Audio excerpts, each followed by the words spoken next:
Hey there, Central Iowa. This is Dustin Shandri, a member of your Football Friday night on 98.3 WOW FM team.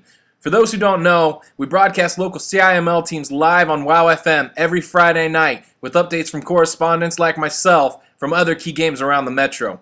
We're entering our second season, and we're headed up by Marty Terrell and John McDermott of Mouth in the Midwest. They broadcast every weekday from 3 to 6 from the Toyota Des Moines studios. This is my preseason podcast. We'll take a look at all 18 teams in the CIML. We'll review last season, we'll look at some key returning players, we'll look at their schedules, and then I'll provide my prediction for each team. Moving forward, I'll have podcasts devoted to weekly previews of all games involving CIML teams, and I'll have highlights of the game that I was assigned to that week. So let's dig in with who I feel is the top team entering the 2010 Iowa high school football season. The Dowling Catholic Maroons are far and away the deepest and most talented team in the CIML, and I believe they'll start as preseason number 1 in all of 4A. Now last year, Dowling ran the table undefeated in the regular season. They dominated everybody that stood in their way. However, unfortunately for them, they ran into Cinderella at the UNI Dome as Chance Creekmer willed his team on the final drive and ended their season at 12-1. Now, yes, it's true they lost their quarterback, Michael Hudson. Yes, they lost some key guys in the trenches like Gall and Emerson and Navin, but this team is far too deep to see that big of a drop-off. Now, while they have some guys to replace in the trenches, they return immense talent at the skill position, and that includes Dalton Parrott and Ty Flood, who combined they ran for 1,000 yards and 20 touchdowns. Amaro Darbo is back, who as a junior this year is already receiving offers from BCS teams, which includes the Iowa Hawkeyes and the Iowa State Cyclones. And at the quarterback position, Connor Brevard will fill in just fine. He's just as good an athlete, if not better than Hudson, and we'll see absolutely no drop-off there. Now, as it relates to their schedule, the great thing is we're going to find out very quickly just how good this team is. When you look at their schedule, they play Valley, they play Fort Dodge, they play Ankeny, Johnston, Urbandale. This is a quality schedule with the best teams in the CIML, the best competition they're going to face.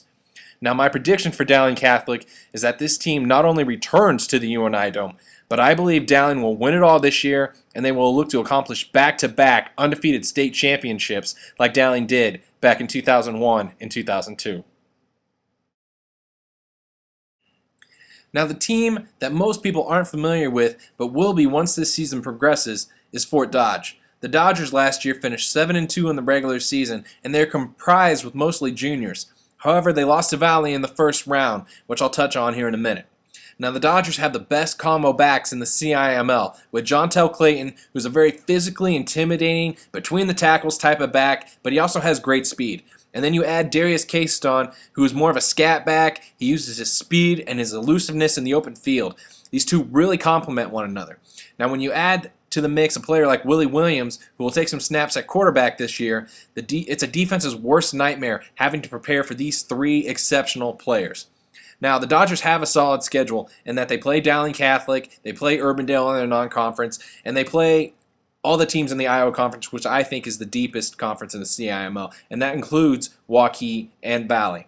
Now, the one concern I have about this team is that their style of play. It's very physical, it leads to a lot of injuries, guys having to play through pain, and when you lack great depth in your program, which, let's face it, any team besides Valley or Ankeny or Dowling, they have problems with that. And when you lose star players like a Clayton or a Caiston or a Williams, you have a major drop-off. And that's exactly what happened to him last year. Final regular season game of the year, Clayton got injured, Caiston got injured. 5 days later, they had to turn around and play a Valley team they had beaten soundly a few weeks prior when they were healthy. But with these guys out, they collapsed. But on paper, when this team is healthy, I think they have a real shot at getting to the UNI Dome. My prediction for Fort Dodge is that they finish 7-2 again this year, but they're going to fall one game short of the UNI Dome. Entering last season, most expected the Valley Tigers to take a bit of a step back from their championship team 2 years ago. But a 5-4 regular season and a blowout loss to Urbandale would have been unimaginable to me at the start of the season. And the fact that a 5-4 season is such an unrealistic number speaks loudly about the yearly expectations of this program. The good news moving forward is that the Valley Tigers return key players who gained experience last year, something that wasn't there a year ago. Martin Looney is the type of running back who not only is sound in his delivery, but can be very explosive, as he averaged over 6 yards a carry last year, and I expect him to be the focal point moving forward. And when you add players like a Trey Lewis, Isaac Lentz, and Connor Blythe, it's easy to see the Tigers reclaiming their top-tier status. Now, the schedule plays very nicely for Valley as they open with Dowling Catholic, where Dowling will be the team with the added weight of expectations to win, this highly followed rivalry. In addition, Valley gets Fort Dodge and Waukee at home, but I do caution they have some potential trap games at Ames and at Mason City. Overall, I expect the Valley Tigers to rebound. I think they're going to finish 7-2, and I think they're going to find a way to the UNI Dome where they will eventually get bounced for the second time this year by their arch rival, Dowling Catholic. I see a lot of similarities to this year's Ankeny squad as last year's Valley squad. Not only did Ankeny graduate great players, it's the sheer quantity that has me concerned.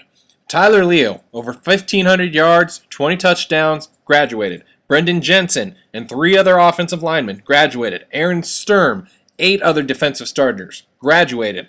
That's such a mass quantity of talent to replace. I think it's likely Ankeny takes a step back this year. And when you add to the fact that the leadership and the weight of this season falls on the shoulders of a sophomore quarterback, Joel Lanning, I think it's too much to ask for a state title. And the schedule, while it's not brutal, it does have some challenging games in there. And it includes a second-week trip to Ames, Dowling Catholic, Johnston, and Urbandale. My prediction for Ankeny is a 7-2 season, and I think they'll fall 1 game short of the UNI Dome. Des Moines-Lincoln is one of the teams I'm really going to be interested in following this year because at the end of the year, they may have this gaudy record, but we may not have a true feel for how good this team really is. The Southsiders, I think, are the best team in the Metro Conference, and I don't think Ottumwa or East will seriously challenge them for the title. So that's 5 wins off the bat. And when you consider their non-conference schedule contains Southeast Polk, Mason City, Indianola, and Sioux City East, I don't think it's a stretch that this team couldn't run the table. And they have the horses to do it. With Kevon Bernstein and Kippy Ward, they're a 1-2 tandem, and it wouldn't shock me if one of those guys took over the quarterback duties moving forward, as the Lincoln offense is designed to run out of that position anyway. Now, based on the fact that Lincoln's schedule is so soft, I predict Lincoln will go 8-1 in the regular season, but they'll get upset in the second round of the playoffs.